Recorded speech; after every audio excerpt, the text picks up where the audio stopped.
Contractors of Colorado. It is your host, Andrew Lavrins, here with an episode of the Contractors of Colorado Podcast. Today's guest is Mr. Jason Keefer with Rocky Mountain Steel Piering. Jason, before we kick this thing off, I'm going to do a quick shout out to our sponsors. The Business Foundry, as always, for hosting us, helping everything that we do around here in event space, where we have our contractor meetup, our podcast room. They have all these services available to you as contractors or other business owners. So don't be afraid to reach out, and I'm happy to put you in contact with them. And then, as always, as well, the Builders Outlet, material supplier up in Denver, right by Empower Stadium, for all your cabinets, windows, doors, and trim. Also a huge supporter of our community. So let's kick things off. Jason, how are you, buddy? Not too bad. I appreciate you guys having me. Thank you so much. It's a great setup. Definitely. Very nice. Cool. You guys got a good setup here. Yeah. I know you're a frequent member of our contractor networking group to help build trade partners and just have a contractor specific meetup every month. So appreciate you coming to those and offering your mentorship and partnership to a lot of the other contractors. It's really cool. Oh, it's been great. Having that set up is a big deal. Being able to get face to face with people, get to know them, be able to share what you can do and how you can help others, as well as how they can help you. I've already seen result from it. So I had a couple of people reach out to me for jobs, and that's been a big deal. So it's already paid for itself. Love to hear it. Been a great deal. Love to hear it, man. So yeah, you do. I mean, you're a huge supporter of everything we do here. You're a preferred contractor for the South region for all foundation work. Rocky Mountain Steel Piering, you do steel piering as well. So we'll jump into a little bit of those details. You're a member of our networking groups, as we just kind of mentioned, and then you also do our professional program. So rebuilt your website, fine-tuned that logo, gave it a little facelift, do some search engine optimization work for you. So thank you again, man, being a supporter of us. That's been a huge deal. Yeah. Redoing that has been significant to our business. The logo has helped, but more so the revamping of the websites and everything has definitely significantly improved our presence. The SEO that you guys have done is top notch. It's proven to itself over a quarter of a year, third of a year. It's done a lot of work. It's been awesome. Yep. It's cool. It's, man, it hasn't been long, but to already get you into front page, front position. It's a big deal. It makes my life easier because now it's not selling, like a lot of these other marketing agencies or anybody does where it's black magic. It's things that, a lot of contractors just don't understand, and there's a lot of trust involved. I appreciate you taking that trust leap, and now I just get to turn around and be like, look at what we've done. We can do it. Yep, exactly. That's key. So it's cool. I love it. Man, tell us about yourself. Hobbies, family man, all that. Yeah, born and raised in Colorado. I've lived South Metro most of my life. I went to Arapahoe High School. After that, I ventured over to West Virginia, went to WVU. I was a mountaineer for a handful of years and had my fair share of fun. Decided to play cop for a little bit outside of D.C. Once that started to take its toll and we decided to get married and have some kids, we moved back out here to be with some family and took up the family business in 2018. Awesome. So I have to jump right into that. Rocky Mountain Steel Piering. It's your second generation business owner. Started in 94, if my memory. 1996. 96. Yep. There we go. 28 years. 28 years. Awesome, man. That's really cool. So Dad started that. Tell us a little bit about the history of the company. Yeah, so he started working for a geotechnical firm back in the day. And then he realized that there was a opening in the void of ethical and moral obligations in terms of helical pier installation. There was one company already here that was starting to do it. So we started this company up, and it's been successful ever since. It's been a great ride. So it's proven our family really well. It's done a lot for us, which has been great. Yep. And we've been able to share that opportunity of being ethical, moral, and taking care of our clients ever since then, all 28 years. Yeah, it's a huge reason I wanted to involve you in everything we have going on. I've known you for years now, which is kind of crazy. But also, I know that that's how you've led in the community. Is that our company will. Mistakes happen all the time, but it's how you correct those mistakes. And that's something that came up in our verification process that we put all of our preferred and verified contractors through is, okay, are you licensed? Are you insured? Do you have contracts? All of that stuff that's just a surface level of how do you operate. But then we start diving into what happens when things go wrong. Tell me when things go wrong. And Just impressed with how you answered and handled yourself throughout that process. Well, it's not just how you handle things when they go wrong, but it's how you handle the process from the very beginning. From the second that a phone call comes to you of somebody, in our circumstances, mostly somebody having a gigantic investment of theirs crumbling and having issues. So they're stressed out. They're maxed out. They've got a lot of issues going on. They're frustrated. And a lot of other companies won't handle it with as much consideration of those emotions and that feeling that you're getting. So being able to field that phone call, acknowledge that they do have some issues and that you're happy to help in their best interest. That's key. Being able to show them that you care. Yep. Caring matters. Yeah, absolutely. So then coming out into their house, taking care to make sure that you're not making a mess. When you're completing the estimate, making sure you don't cause any issues with the stuff that's there, their personal properties, and making sure that they feel comfortable with you there. This is their domain. They need to feel comfortable having you in their house. And again, acknowledging, we understand you have an issue. We're here to help. That's a big deal. Yeah. And then you're going around and you're completing the work professionally with cleanliness, executing appropriately. I constantly tell my guys, precision is key. Yep. Be precise. If it's slower, that's fine. Precision is key. You must always be accurate. Yeah. A sharpshooter, when they take their time, they never miss. That's how we operate. Yeah. Making sure that that person gets taken care of in the right way. And then it looks like we were never there. Especially in your world, dealing with foundations. Like there's a lot that goes into making sure that, we sell to this all the time or educate on it. It's let's take online presence. You need a strong foundation. You can't just come in and start doing SEO. You got to optimize different things to make it work. And it's in your world, you're literally dealing with the foundation. Everything's built upon your work. So the framing of a house, the paint of a house, the roof of a house, all the floors, the furniture, your personal belongings, all of that is reliant upon that foundation sitting on that underlying soil. So making sure you have a good base, it's absolutely key. Yeah. So we hit on a couple things, residential, cracking, crumbling. So you do residential services. Tell us about all the other service that you provide. Yeah, so we've long ago, it originally started with residential and slight commercial. Helical piers, foundation repair, crack repair in foundations. Occasionally we'll do flat work repair, removal and replacement as required. Drains, anything that involves resolving your issues with your foundation. We're the doctor of the foundation. We're here to complete the surgery, fix it back up, tie it back together. The largest scope of the business is the helical pier and foundation repair. We do that for new construction as well.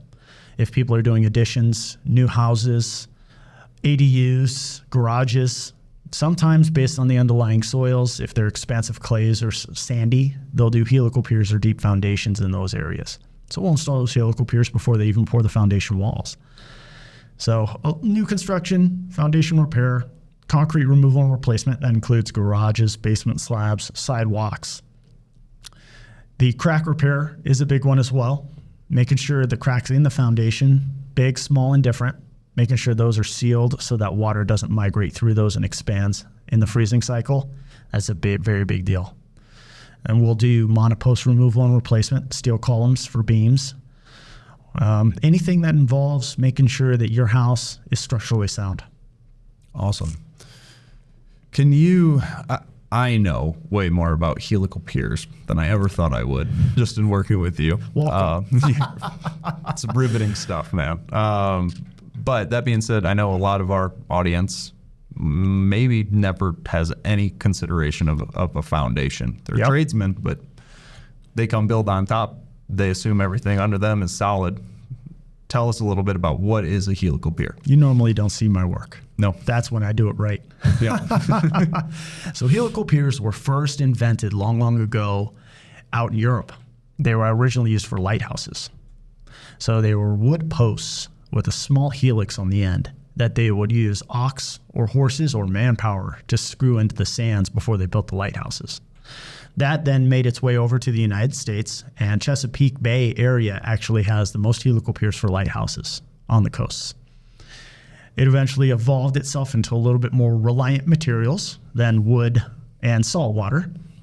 It has now become solid steel or steel piping, and they'll have a variety of helices based upon the soils that you need to install. 1, 2, 3 additional if you need. They'll come in different lengths, 3, 5, 7, 12 feet, 20 feet. But the big thing of these is they operate very similar to a drywall screw. If you don't have a stud that you're trying to put a picture into, you'll use one of those drywall screws to help attach and anchor your screw that you're going to attach your photo to. It's very similar design. It helps grab into the soils so that you can support the load of the foundation, new or existing. That way you can build and have a little bit better structure and support. You heard it, guys. Helices, that's a first for me. Oh, cool, man. Tell us about your process working with customers. We've talked a little bit about, in the residential side, the emotion that goes into it, making sure your work is solid, because whether people realize it or not, everyone's touching your work throughout the process of a build or a remodel or anything, not life in general.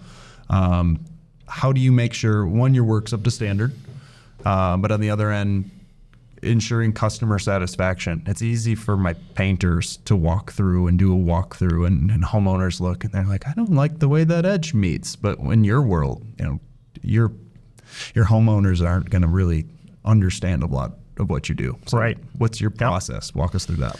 So a lot of times it depends upon the scope of work.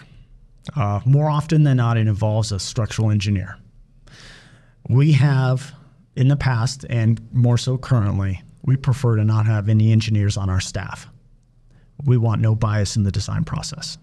So we utilize third-party engineers employed through the contractor or through the homeowner. This engineer will more so come out before we're called, sometimes after, depending upon where that person is in the process. This engineer will take a look at the property. Let's take a foundation repair, for example. They'll see if you have settlement in one corner, two corners, or what the issues that you're encountering are, as well as proposed solutions for those. Do you need one pier? Do you need 4 piers? Do you need just crack repair? Sometimes that is the situation. They'll create a repair design, third-party orchestrated. I have no part in that bias, which I prefer to have. I want this to be designed for the homeowner. That way it's not over-designed or under-designed. It's as budget-friendly as it can be for them. Mm-hmm. That repair is established. With that and completing a site visit, I'm able to provide them a quote based on the work. Perfect. And then you do the work. I'm sure somebody signs off on, you guys do what you were supposed to do. More often than not, that engineer will complete a site visit and write a compliance letter saying that it was completed in accordance with their design. So they're signing off on that. That's being submitted to the city for permit closure. That third-party engineer stamped by the state of Colorado is identifying that the work was completed as they stipulated. Gotcha. Do you have a point where you work with the homeowner and, hey, we're complete? Do you hand that to them? Does the engineer hand that to them? How hands-on are you at the end of the process? They see me through the entire thing. I'm usually the one there doing the site walk, providing them the estimate. My crew's absolutely top-notch. They're so capable and unbelievable at what they do. So they're completing the work themselves, and sometimes I'll get my hands dirty if I have time.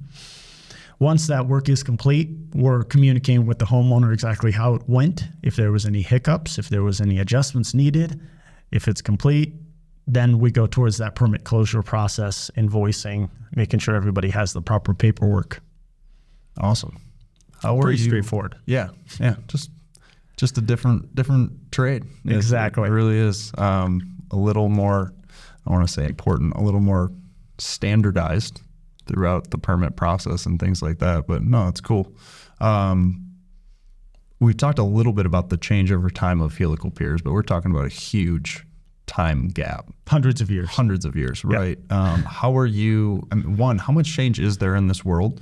We've talked about some components of cracks and pressure or pounds per force. And this is your world, not mine, but we've talked about different little clips and things like that go in. But how are you staying up to date on industry trends? you do distribute these products, which is a massive advantage, I imagine. Yeah, the key, helical piers are helical piers. There's not much change. And similar with the crack repair products that you can use, your carbon fiber straps or other things of sort, there are changes. They're not significant more often than not. So just identifying the different manufacturers, their niche capabilities or positive points. Some couplers on pipe piers or helical piers are different from one manufacturer to the other. Some are designed incredibly well and they work really well. They add to efficiency, execution. So just knowing those manufacturers, their capabilities, who would be a good fit for a job, updating with the acknowledgement and the education of what pier works best for what soil is huge. A square shaft versus a pipe versus the size of the pipe versus how many helices, 1, 2, 3. That's important to know. But a lot of the times the helical piers, they don't change much in terms of technology. The crack repair does. A lot of different ways of doing crack repair, the different types of epoxies, the sealants, all of that for the urethane injections, that changes significantly over time. There's new technology, new injection ports constantly being released. So just making sure that you are up to date with those manufacturers, signing up for their newsletters, doing their workshops, their continuing educations, being present for all of that is huge. To make sure you have the edge of being the best in the market. Awesome. Well, I've got one more question for you, and then I'll let you get back to your day. It's one thing we joke about all the time is this life we've chosen is the phone's always ringing and we're always busy. So I want to let you get back to it. But how are you going through customer satisfaction is everything in your world. That's one thing I really appreciate about your business.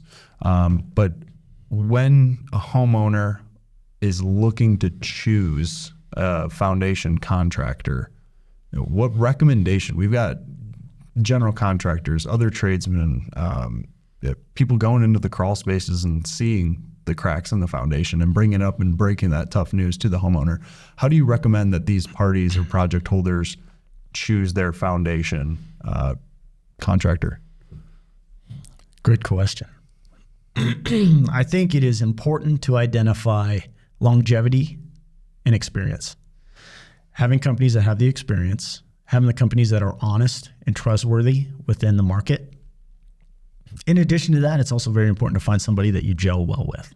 Somebody that when you talk to them, they respond, they're honest, they're able to get you numbers in a timely fashion, they're responsive. But also, you need to have somebody that you know will go to bat for you. As a GC, your subcontractors, you want them to be top notch because it means less phone calls for you, less issues. Invoicing goes smooth. By having those people in your back pocket that will respond to your calls, will answer you truthfully, will be quick and execute without fault. It's a big deal. So making sure that you have all that addressed is a very, very important factor. Nowadays with the internet, you have reviews everywhere. Some are true, some are not. But working towards making sure that your online presence is there. You have a positive online presence. You have people within the company that are philanthropic and helping out their communities, have a good heart with the sole intention of not necessarily making the bottom dollar, but making sure that the work that is being completed in the benefit and to the top satisfaction of your customer, GC or homeowner. That's really the important part. Good answer, my friend. Very well done. Microphone's yours. Any last thoughts or anything you want to address to the contractor community? That's a good question again. Hey, it's not my first rodeo, buddy. I'm getting the hang of this thing. I think the biggest thought, especially in terms of foundation repair and contractors, is make sure you put your best foot forward at all times. Coming into this business, being around here for 28 years, we've seen ups, we've seen downs, we've seen economic highs, economic lows, we've seen all of it. The only thing that has kept us around for 28 years is operating with a heart and doing the best we can for the people we're doing the work for. As long as you can maintain that, you'll be around for a long time and you have a good chance of success still. Awesome, man. Well, thank you for being here. As always, it's a pleasure to know you. It's a pleasure to work with you. And thank you for being a preferred contractor for all our foundation work. Everything south of I-70, I know you'll go anywhere. We had conversation about some out-of-state stuff, and you've got a book full of contacts in this world. So any foundation stuff, Jason Keefer, he's your go-to. Thank you for being here again, man. Appreciate you. Absolutely. Thank you. We'll do one last shout out to our sponsors. Thank you, Business Foundry, for your mentorship, leadership, your resources, the facility for our events, the podcast room for what we're doing right now, and then our sponsor, the Builders Outlet, cabinets, doors, windows, trim. If you are in Denver Metro, or really anywhere in the Colorado area, give them a call. They're going to help you out. Mention you're with Contractors of Colorado. They've got a custom mill, so if you're working up in the mountains and have some unusual pieces that you need done, they're your go-to. All right, everybody. I will see you next time.